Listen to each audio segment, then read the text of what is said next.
Bab 816. Daring Lee. Di lapangan, cahaya pedang yang tak terhitung jumlahnya melesat keluar dari belakang Bardidu dan para kultivator pedang lainnya. Dalam sekejap, langit dalam radius puluhan ribu mil langsung tertutup oleh cahaya pedang. Pada saat yang sama, teriakan Bardidu bergema dari lapangan, "Mundur!" Setelah mendengar kata-kata Bardidu, Evan Jiang berbalik dan pergi tanpa ragu. Setelah selesai mengatakan itu, Bardidu berbalik dan pergi dengan pedangnya. Dalam sekejap mata dia menghilang ke langit yang jauh. Master Langit Dua Dunia hendak mengejar, tapi terhalang oleh cahaya pedang yang tak terhitung jumlahnya. Setelah Bardidu dan yang lainnya mengeluarkan pedang, kekuatan mereka menjadi berkali-kali lipat lebih kuat dari sebelumnya.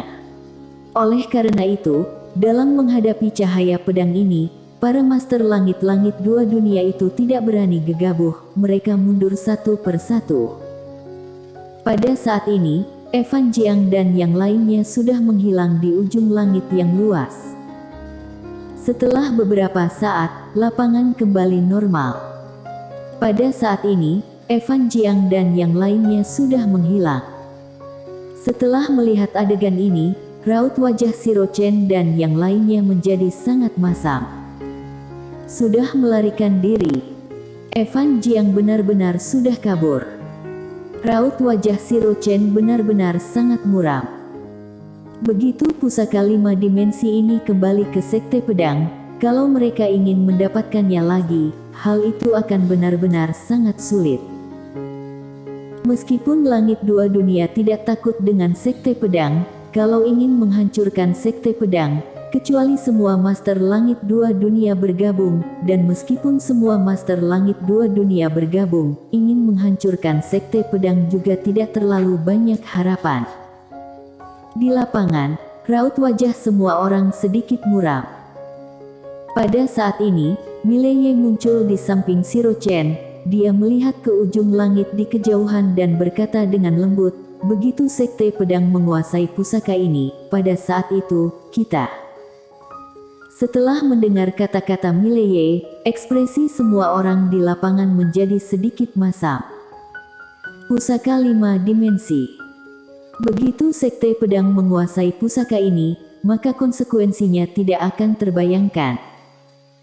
Siro Chen menatap Mileye, "Teman, pusaka ini bukan hanya kunci menuju ke 5 dimensi." Mileye mengangguk, "Tentu saja, benda ini memiliki kekuatan yang sangat mematikan. Kalau dikuasai oleh mereka, dengan kekuatan mereka menggunakan menara ini, ingin menghancurkan Langit Dua Dunia bisa dibilang sangat mudah." Setelah Siro Chen terdiam beberapa saat, dia tiba-tiba berkata, "Kalian semua seharusnya mengerti tentang situasi kita saat ini. Kalau kita tidak bergabung, maka kita tidak akan bisa melawan Sekte Pedang." Pada saat ini, seorang pria tua yang tidak jauh tiba-tiba berkata, "Hubungi semua Master Langit Dua Dunia." Siro Chen mengangguk, yang dikatakan tetua Yuan benar, sekarang kita harus menyatukan semua Master Langit Dua Dunia. Setelah mengatakan ini, dia seolah teringat sesuatu, lalu menatap Mileye, "Teman, tadi kamu membunuh 2 orang dari Sekte Pedang. Mereka pasti tidak akan melepaskanmu, jadi bagaimana kalau kamu tinggallah di sini dan bersama kami melawan Sekte Pedang?" Setelah mendengar ini, semua orang di lapangan menatap Mileye. Orang-orang cukup memandang Mileye. Karena tadi Mileye membunuh 2 Master Sekte Pedang dalam sekejap. Orang yang memiliki kekuatan seperti ini patut dihormati. Mileye berpikir sejenak, lalu mengangguk, "Baiklah." Melihat Mileye setuju, Siro Chen tersenyum tipis, "Baguslah kalau begitu." Setelah beberapa saat, semua orang berbalik dan pergi. Mileye melirik ujung langit berbintang di kejauhan, sudut mulutnya sedikit terangkat, tapi dia tidak mengatakan apa-apa. Di ujung langit berbintang itu, Evan Jiang terus berlari sambil membawa menara penjara alam. sekarang yang harus dia lakukan adalah mengembalikan pusaka 5 dimensi ini ke Sekte Pedang. Namun pada saat ini, dia tiba-tiba berhenti. Dia melihat cincin penyimpanan di tangannya tiba-tiba meledak dan menara penjara alam terbang keluar. Dalam sekejap raut wajah Evan Jiang berubah drastis. Dia menangkap menara penjara alam, lalu jiwa pedang dan cahaya pedang yang tak terhitung jumlahnya menyelimuti menara penjara alam. Menara penjara alam bergetar hebat, cahaya pedang dan jiwa pedang itu semakin menjadi ilusi. Setelah melihat ini, Evan Jiang terkejut. Dia tahu bahwa menara penjara alam ingin melarikan diri. Evan Jiang hendak menyerang lagi. Pada saat ini, sebuah kekuatan misterius tiba-tiba meledak keluar dari menara penjara alam. Boom! Cahaya pedang dan jiwa pedang menghilang tanpa jejak dalam sekejap, dan pada saat yang sama, Evan Jiang langsung mundur hampir 10.000 meter jauhnya. Ketika Evan Jiang berhenti, menara penjara alam sudah menghilang. Setelah melihat adegan ini, kepala Evan Jiang langsung kosong dalam sekejap. Namun pada saat ini, cahaya pedang Tao tiba-tiba muncul di kejauhan. Saat berikutnya, cahaya pedang menghilang, dan pada saat ini, seorang pria paruh baya muncul di depan Evan Jiang.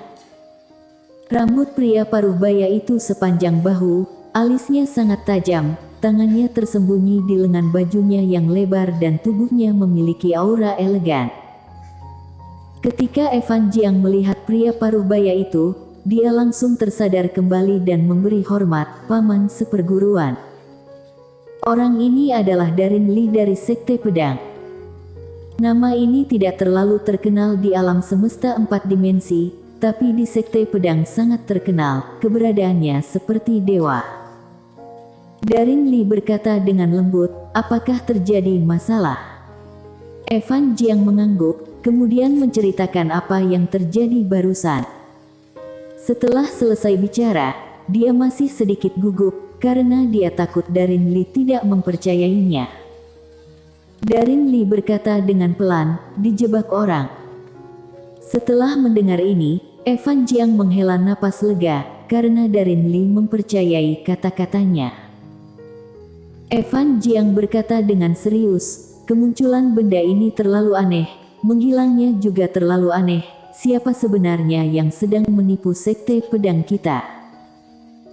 Darin Li menggelengkan kepalanya, jangan pikirkan dulu masalah ini, kali ini orang-orang dari Sekte Pedang kita banyak yang terluka, mari kita selesaikan masalah ini terlebih dulu dengan mereka.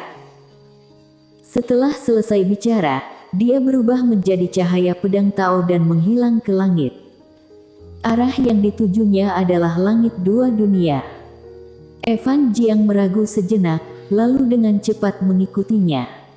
Langit 2 dunia. Pada hari ini, sinar cahaya pedang tiba-tiba datang dari langit. Sinar cahaya pedang ini langsung masuk ke langit 2 dunia. Setiap tempat yang dilintasi cahaya pedang, hancur sedikit demi sedikit. Dalam waktu ini, di dalam langit 2 dunia, beberapa master sudah dihancurkan oleh cahaya pedang ini sebelum sempat merespons. Kekuatan cahaya pedang tak bisa dilawan. Di dalam langit 2 dunia, banyak master yang terkejut. Pada saat ini, sebuah tangan raksasa tiba-tiba muncul di depan ruang hampa cahaya pedang itu. Tangan raksasa itu langsung memegang cahaya pedang, dan terdiam beberapa saat. Boom! Tangan raksasa itu hancur begitu saja dan berubah menjadi ilusi, namun pancaran cahaya pedang masih ada. Cahaya pedang masih terus terbang, seolah ingin menghancurkan langit 2 dunia. Serangan pedang ini mengarah ke langit 2 dunia. Pada saat ini, seorang pria tua kurus tiba-tiba muncul di depan cahaya pedang Tao. Pria tua kurus itu menatap cahaya pedang Tao dengan ekspresi tenang. Ketika cahaya pedang Tao melesat hingga ke depannya, dia tiba-tiba menunjuk dan di ujung jarinya muncul cahaya hitam. Dia menunjuk langsung ke cahaya pedang Tao itu. Boom! Sebuah suara ledakan tiba-tiba terdengar. dan pria tua kurus itu langsung mundur hampir 10.000 meter jauhnya. Namun, cahaya pedang Tao itu juga langsung berhenti di tempat. Cahaya pedang tiba-tiba menghilang dan seorang pria parubaya muncul di depan pria tua itu. Orang itu adalah Darin Lee. Pria tua kurus itu menatap Darin Lee dengan tatapan serius, tingkat alam biasa. Darin Lee tanpa ekspresi, "Kamu juga tidak buruk, bisa menerima seranganku." Pria tua kurus itu berkata dengan datar, "Kalau kamu ingin balas dendam, aku khawatir tingkatanmu masih tidak cukup." Darin Lee menatap pria tua kurus itu, "Bisa dicoba." Pria tua kurus itu mengangguk, "Ya." Selesai bicara, pria tua kurus itu tiba-tiba menghilang dan cahaya hitam melintas di lapangan. Pada saat pria tua kurus itu menghilang, Darin Lee menghentakkan kaki kanannya dengan pelan dan sebuah cahaya pedang melesat dari bawah kakinya. Boom! Di kejauhan, cahaya hitam itu langsung dipaksa berhenti. Pada saat yang sama, dia langsung menghilang dan cahaya pedang melesat di udara. Boom! Seiring dengan suara ledakan, pria tua kurus di udara langsung mundur, dan selama dia mundur, sebuah cahaya pedang sudah tiba di tengah alisnya. Pupil pria tua kurus itu tiba-tiba menyusut dan tangannya segera disatukan. Setelah menyatukan tangan, langsung menahan cahaya pedang Tao. Namun, cahaya pedang Tao langsung menghancurkan kedua tangannya. Pria tua kurus itu tampak ketakutan dan tubuhnya melesat ke samping. Begitu menghindar, tubuh pria tua kurus itu memang melesat pergi, tapi kepalanya ditinggalkan di tempat. Mata di kepala pria tua itu melebar dan penuh ketidakpercayaan. Dia tahu bahwa kultivator pedang di depannya sangat kuat, tapi dia tidak menyangka bahwa kultivator pedang ini bisa sekuat itu. Di sekitar tiba-tiba menjadi sunyi. Dalam kegelapan di bawah, Mileye melirik Darin Lee, lalu berbalik dan pergi. Tak lama setelah itu, dia sepenuhnya menghilang. Kalau bisa menang tidak perlu ragu untuk maju, kalau tidak bisa menang lebih baik kabur. Pada saat ini, Darin Lee tiba-tiba melirik ke bawah, jiwa pedang seperti jaring yang menyebar ke segala arah di bawah. Dia seperti sedang mencari seseorang. Setelah beberapa saat, alisnya sedikit berkerut dan dia berbalik untuk melihat Evan Jiang. Apakah Mileye masih ada di dunia ini? Evan Jiang berkata dengan serius, "Seharusnya masih di sini." Darin Lee sedikit mengangguk, dia mencarinya lagi dengan kesadaran ilahi, namun, dia masih tidak menemukan Mileye. Pada saat ini, Evan Jiang berkata dengan serius, "Orang ini pasti sudah pergi ketika menyadari situasinya tidak menguntungkan." Darin Lee sedikit mengangguk, "Tidak apa-apa, aku akan memperhitungkannya dengannya kelak."